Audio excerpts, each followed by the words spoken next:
In this video, we're going to show you how logic branching works in the LeadQuizzes software.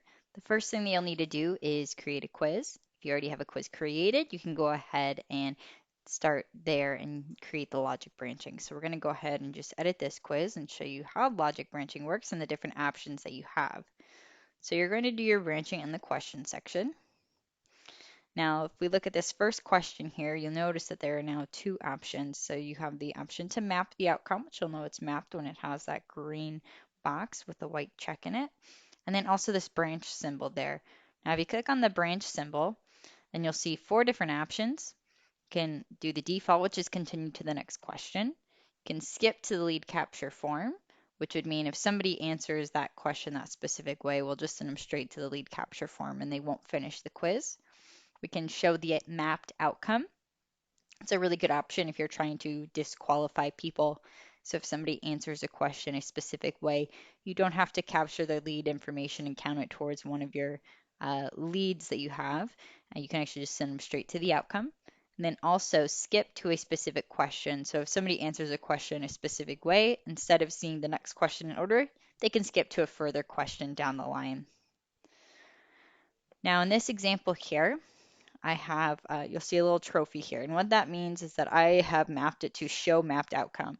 So that means if somebody starts the quiz, they select as their first answer, I'm too busy, it's just going to take them to the outcome. It's not going to show them the rest of the quiz, and it's not going to capture their lead information.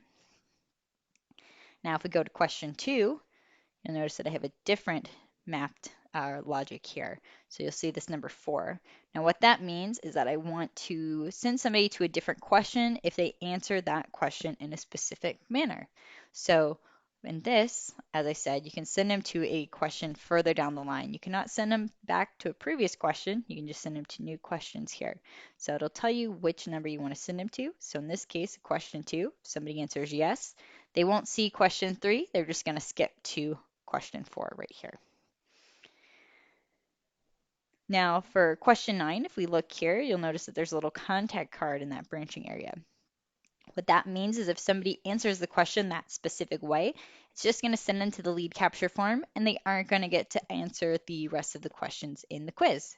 So now if we go ahead and save those changes and actually go through and publish that quiz and then go through the quiz, I will show you how that works and how that logic is set up.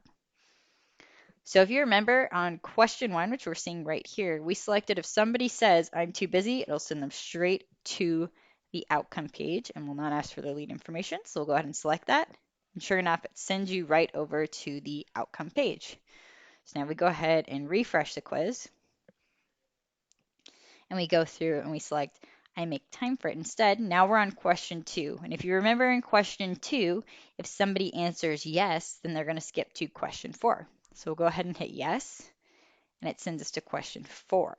Now, if we hit back and change that to no, you'll notice that is a different question that they see. So do you believe that the longer you work out, the more fit your body will be is the question they see if they select no. If they select yes, it's do you agree that as long as you do some exercise, you're physically fit? So a different question, it sent them from question 2 to question 4 because they answered yes.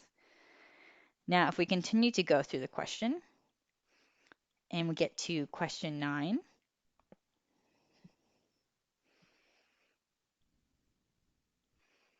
Oh, which I went through it too fast. Let me go ahead and get to question 9 here for you guys. So, 1.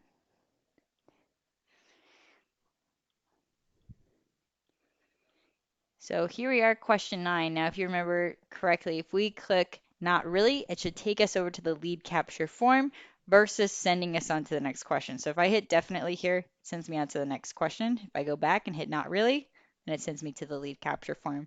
So there you have it, guys. A couple different things you can do with logic branching. It's really going to open up your ability to customize your quiz further and send your quiz takers to very specific results.